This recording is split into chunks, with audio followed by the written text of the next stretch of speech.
Hoy hacemos un aula abierta radio especial dedicado a un profesor universitario, quien además es director de una ONG de derechos humanos, dedicado al trabajo por la defensa de derechos humanos, y justamente por eso fue víctima de distintas violaciones de derechos humanos, entre esas la privación ilegítima de la libertad, pero además otras violaciones, desaparición forzada, entre otras.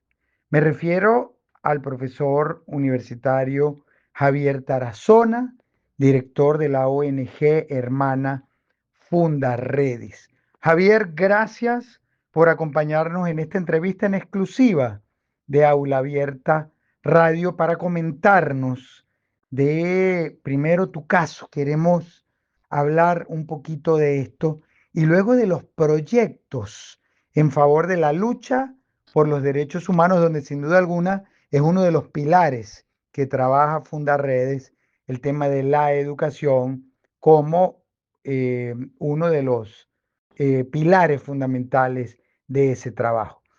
Ahora, Javier, tras tu escarcelación el pasado 1 de febrero, cuéntanos por favor cómo ha sido este proceso de reencontrarte con tu entorno, con la universidad. ¿Crees que ha habido algún cambio en la comunidad universitaria desde el 2021?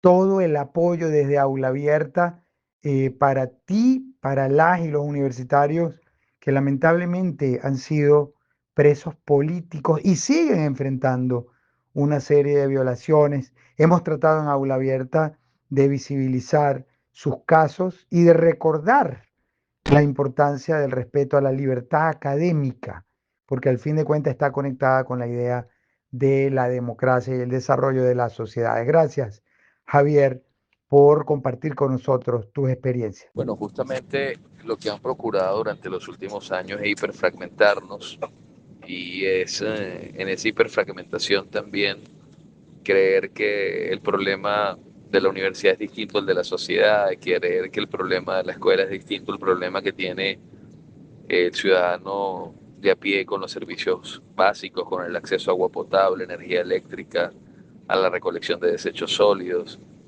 Y no es así, justamente la tarea es articular, justamente la tarea debe ser de escucha activa de esa Venezuela profunda que no está siendo escuchada. Al niño no se le oye porque es niño y se le dice que se retire de las conversaciones de los adultos. Al adolescente tampoco se le oye porque se le dice que es muy inmaduro, que es ombligo verde todavía y que debe madurar para poder opinar. Y al adulto pues no se le oye.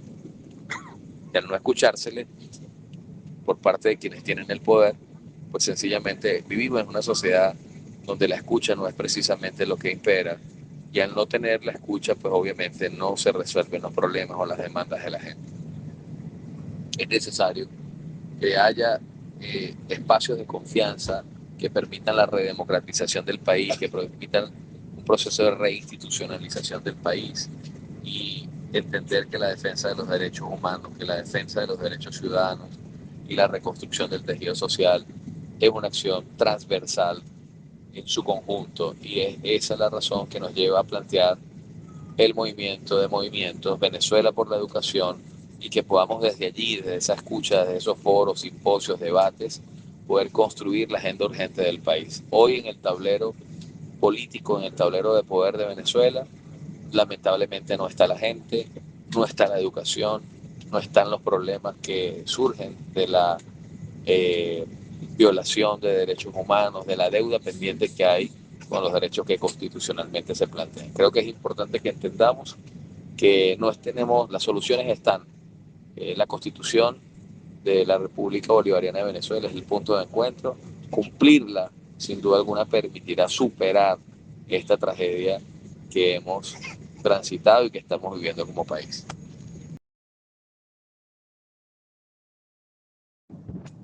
Fíjate que yo he tenido durante mi vida diferentes momentos de concepción de la libertad.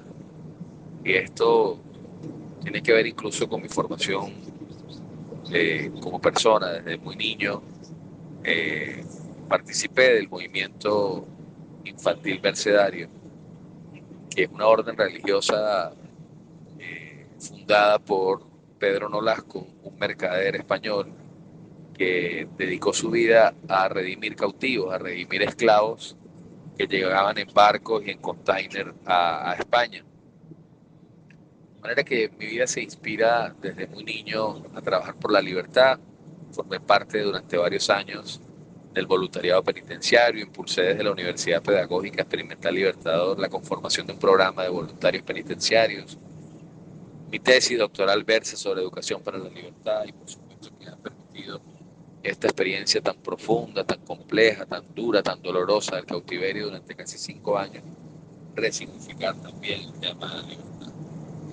Yo fui escarcelado el 1 de febrero del año 2026, hace unos 120 días, y aún sigo viviendo un proceso de criminalización, de judicialización, de restricciones. Tengo prohibición de salida del país, presentación periódica en el tribunal, pero lo peor es que sigo en juicio. Entonces, aun cuando ya salí de esa prueba tan dura, sigo en este momento atravesando esta situación tan compleja que sigue afectando a mi familia, porque mi hermano Rafael Tarazona sigue judicializado, Mar de Dios García por ser activista sigue judicializado, incluso mi madre con 72 años de edad es revictimizada cuando es convocada a las audiencias de juicio. Mi familia ha sido muy afectada por esta situación, de manera que sigue sin garantizarse la libertad en Venezuela, sin restituirse los derechos, sin haber la reparación a las víctimas y por supuesto que debemos reconstruir la memoria social para que esto más nunca se repite, para que esto más nunca podamos seguir viviendo y haya garantía de la no repetición. Que impere la justicia, que impere la verdad, que impere esa lucha porque verdaderamente los derechos humanos se respeten en Venezuela.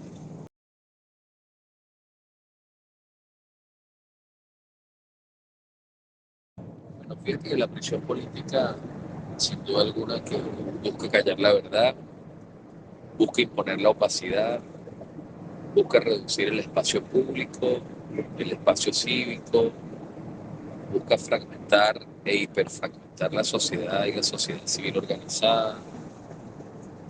La prisión política indudablemente que impone el miedo como política, procura quebrar el espíritu, la participación ciudadana, la organización ciudadana. Cautivar o encarcelar, mejor dicho, a los profesores universitarios en Venezuela envían un mensaje a la universidad, envían un mensaje claro y contundente para que eh, sin duda alguna se cierre eh, las ventanas de observancia, de Contraloría Social, para que cada día el pasillo estrecho de la libertad sea más reducido. En mi caso, pues, yo pude mantener la resiliencia académica, la resiliencia ciudadana intramuros en medio de ese infierno, luego de tratos crueles, inhumanos, degradantes, de una desaparición forzada, de una detención arbitraria, mediante la actitud, sin duda alguna, de comprender que el obstáculo había que convertirlo en una oportunidad, que la calamidad había que convertirlo en parte del camino, transformar ese lugar tan oscuro del cautiverio en un lugar de luz fue el gran desafío, fue el gran reto. Y en eso me ocupé, a eso me dediqué.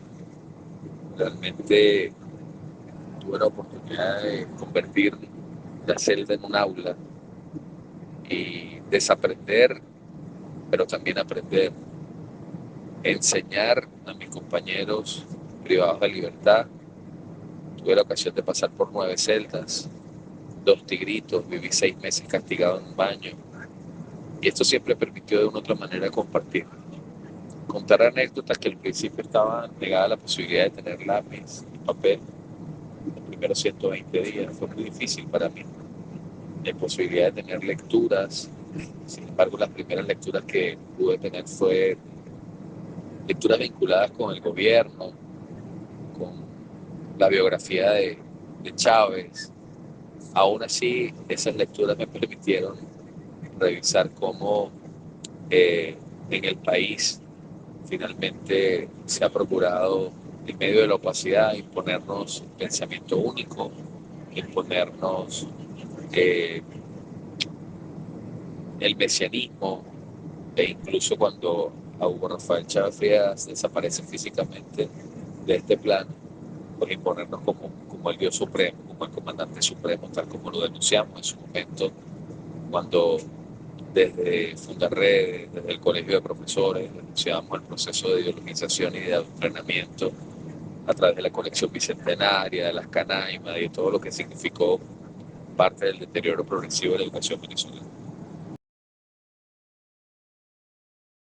Bueno, mira, frente a la crisis de la Universidad Venezolana, justamente eso se ha agudizado, eso ha sido cada día mayor la tragedia y por eso he indicado que la universidad ha tenido que reinventarse y creo que lo más importante en este momento, en ese escenario, el diagnóstico planetario nos lleva a superar la negación, que hemos pasado años escuchando a quienes ostentan el poder negando la crisis universitaria, negando que la universidad ha sido estrangulada, negando que la universidad ha dejado de competir con el mundo, que los estándares indudablemente de calidad son en un proceso de deterioro, producto de la desinversión en el sector educativo y no solo la corrupción, sino la priorización de otras áreas como la militar, como la armada, que ya hemos visto que incluso no responde o no respondió a las demandas que el país estaba teniendo. De manera que lo primero es superar la negación, trabajar en función de la verdad, de un verdadero diagnóstico. Nosotros estamos en Fundarredes proponiendo que se lleve adelante eh, una cartografía real de lo que está viviendo la escuela en Venezuela. Y cuando me refiero a la escuela, me refiero desde inicial hasta la universidad, que podamos tener un mapeo real de esa Venezuela profunda, que finalmente lo que haría es seguir acompañando las investigaciones que independientemente se han venido desarrollando por académicos, por organizaciones de la sociedad civil e incluso por las propias universidades. Nosotros también hemos venido proponiendo que el proceso de deterioro, de emergencia humanitaria compleja en educación en Venezuela demanda abrir el debate. Nosotros proponemos, no solo desde Fundarredes, sino de varios sectores de la sociedad, durante las últimas semanas, proponemos que se abra un movimiento de movimientos que logre converger a todos los sectores del país en Venezuela por la educación. Que toda Venezuela se aboque a debatir, a discutir la transformación educativa que demanda el país. Eso creo que es lo más importante porque proyectos hay, propuestas hay, pero no hay debate. Y el debate tiene que llevarnos a tener un marco normativo diferente, pero también a reconocer que hay una crisis, que hay una tragedia que se vive en Venezuela en materia educativa.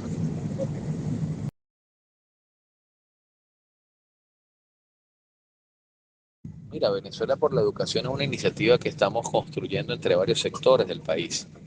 He podido durante estos 120 días de descarcelado conversar con eh, organizaciones que durante los últimos 30 años han hecho un esfuerzo para abrir espacios de discusión sobre la realidad educativa venezolana, como Asamblea de Educación, como Alianza por la Educación, como Todos por la Educación.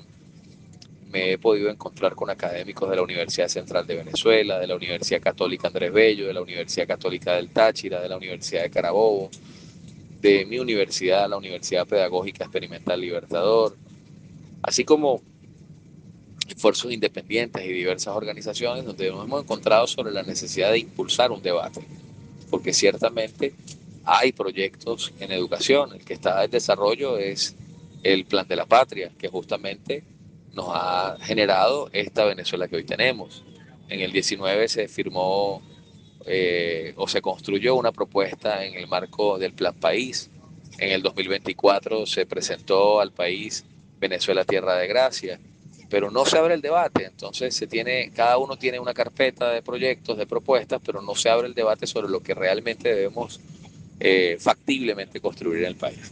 De manera que Venezuela por la educación no es otra cosa que una iniciativa que aperture el debate y que permita lograr construir grandes acuerdos o un gran acuerdo nacional que es la educación. La educación debería ser, en ese gran acuerdo nacional, la segunda constitución que tenga el país.